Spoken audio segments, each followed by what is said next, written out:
चाहती है कुछ, और मुझे लगता है कि यहाँ की भी जनता शायद इससे ज्यादा और कुछ नहीं चाहती हो। जो दुख में होता है, जो दर्द में होता है, उसको पता चलता है कि किस हालात से हम गुजर रहे हैं। क्या जरूरी था कि हमारा सफर 6 बजे का था, जो हम लोग निसंद्रा के वहां से, उसके बाद इतना मतलब रोड खराब था, वहां से यहाँ आए। सिर्फ इस वजह से आए कि अगर हम लोग अगर ये मुहिम चलाए हैं, अगर इन लोगों के जवान नहीं बन सके तो अल्लाह हम लोग को माफ नहीं करेगा, ऊपर वाला कभी माफ नहीं करेगा। मैं आप शायद हजारों लोग इसको वीडियो को, मैं इन हजारों लोगों से आपसे कहना चाहता हूं कि इस मुहिम को आगे बढ़ाइए। राजनीति करने की जरूरत नहीं है, इस मुहिम में बचाने की जरूरत है। बिल्कुल। आप इस पानी के करंट को देख रहे होंगे, यहाँ अगर इसके दर्द आपका जमीर नहीं है, क्यों करूं आपसे गिला, आपसे शिकायत क्यों करूं? आपको नहीं दिखता है कि हालात क्या है, हम किस हालात से दो चार हैं? हम लोग आज बातें चलती कि ये मुहिम क्या चाहता है। अरे क्या चाहता है मुहिम? मुहिम दिखाना चाहता है आप लोगों को कि हालात क्या है। मुहिम आपको दिखाना चाहता है। मैं तो कोचाधामन से आता हूं, मुझे बहादुरगंज आने की क्या जरूरत थी, मुझे दिगल बैंक आने की क्या जरूरत थी? आप अगर कहते हैं कि मैं ये चाहता हूं वो चाहता हूं, मैं ये क्लियरिफाई नहीं करना चाहता। हालात से दो चार कराना बहुत जरूरी है। आप जानते हैं कि हमारा विकास कहां रुक रहा है, हमारे जनता किस चीज से परेशान है। हमारी जनता इस बात से ज्यादा परेशान है कि उसकी मिट्टी, जिस मिट्टी में वो है, जिस मिट्टी से वो धान चावल उपजाता है, वो बर्बाद हो रहा है। अगर उसका इकोनॉमी को डाउन कर दोगे, अगर उसकी इकोनॉमी स्थिति को खत्म कर दोगे, तो मैं यकीन मानो कि वो आदमी मजबूर हो जाएगा। आज जब लोचा में थे तो जना चाचा से बात हो रही थी, तो उन्होंने मुझे बताया मैं उसके पास 40 से 50 बीघा जमीन था और आएगा तो वो मजदूरी करने पे मजबूर हो जाएगा। मैं चाहता हूं कि ऐसे लोगों को मजदूरी करने के लायक आप ना छोड़ें। जो 40 बीघा जमीन का मालिक हो, आप उसको कोई कंपनसेशन मनी नहीं देते हैं, आप उसको कोई मुआवजा नहीं देते हैं। एक आदमी का अगर बना है तो उसको कंपनसेशन मनी दीजिए भाई। आप इसके दर्द को तब भी कम नहीं कर पाइएगा। अगर दिए तो अच्छी बात है।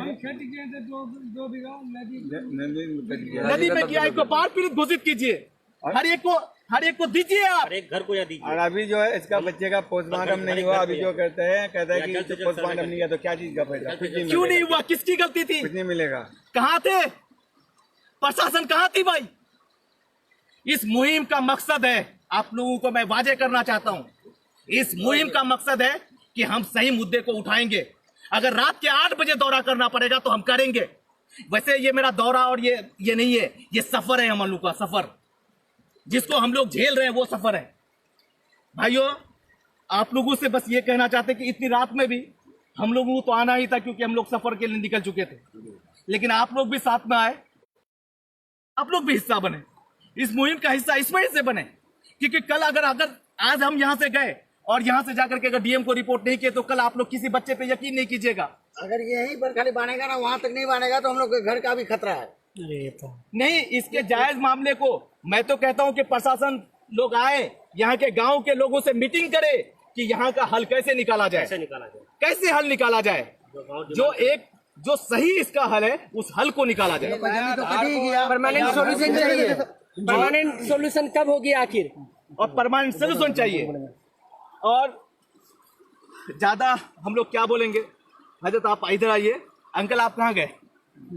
हम लोग यहाँ आए हैं, आज हम लोगों का शायद बहादुरगंज का इन हो जाएगा आपके यहाँ आने के बाद। हम लोग गरीब होते हैं और उसी से हम लोग अपना लेके चलते हैं, गयूरी लेके चलते हैं। तो हम लोग ये कहते हैं कि जिस दिन किशनगंज में हम लोग डीएम साहब के पास जाएंगे तो आप लोगों का भी 2 लोगों की हम लोग को जरूरत पड़ेगी। हम लोग 2 दिन बाद इस चीज का प्लान करेंगे और वहीं से हम लोग ये मुहिम को मुख्यमंत्री और सब जगह लोगों तक अगर पहुंचाएंगे। अगर बात को नहीं हुआ तो उसके बाद हम लोग देखेंगे कि हम लोग को आगे क्या करना है। शुक्रिया। मेरे पास शब्द नहीं है सर, मैं बयान नहीं कर सकता हूँ। हम लोग भी अपना स्थिति से लड़ रहे हैं, उसके बाद अपना ये करके अपना पूरे टीम को आगे बढ़ाने का काम कर रहे हैं हम लोग सभी लोग। लेकिन बहुत दुख होता है जब हम लोग आज समाज के लिए समर्पित है, लेकिन हमारे रहनुमा कहाँ हैं? हम किस दिन के लिए अपना रहनुमा चुनते हैं? आप मुझे बताइए सब बताइए। हाँ सर, मैं अफरोज़ आलम अकादमिक टीम का मेंबर। सर, मुझे बोलने का कोई मतलब नहीं था, लेकिन कसम से बोल रहा हूँ, मुझे आंसू आ रहे हैं। एक गांव साहब, आप सोच सकते हैं, एक गांव नदी में विलीन हो रही है। अब जरा भी सोच फिक्र है? लगभग मैंने चचा से पूछा कि कितनी आबादी है, इन्होंने बोला 100 घर हैं। 100 घर का मतलब समझिए 1000 फैमिली, 1000 फैमिली लगभग। काउंट में किया जाए, please solve it in A short time, नहीं तो अनर्थ हो जाएगा, एक गांव सब तबाह हो जाएगी। हम लोग कौन जगह में अभी हैं? पत्थरगढ़ी। आप सोचिए हम क्यों आए हैं, ये सवालिया निशान, हम क्यों आए हैं? हम आपको आईना दिखाएंगे, आपको खुद हम लोग को लेकर चलना चाहिए। अब जनप्रतिनिधि हैं, चाहे जो हो, ये पूरा एरिया आपका है, आप इसको सॉल्व आउट कीजिए। और ये हम नदी की धारा पूरे बदल रही है, ये गांव की तरफ जा रही है, बस इसको खत्म किया जाए। इसी चंद बातों के साथ मैं अपनी वाणी को समाप्त देता हूँ। जय हिंद, जय भारत।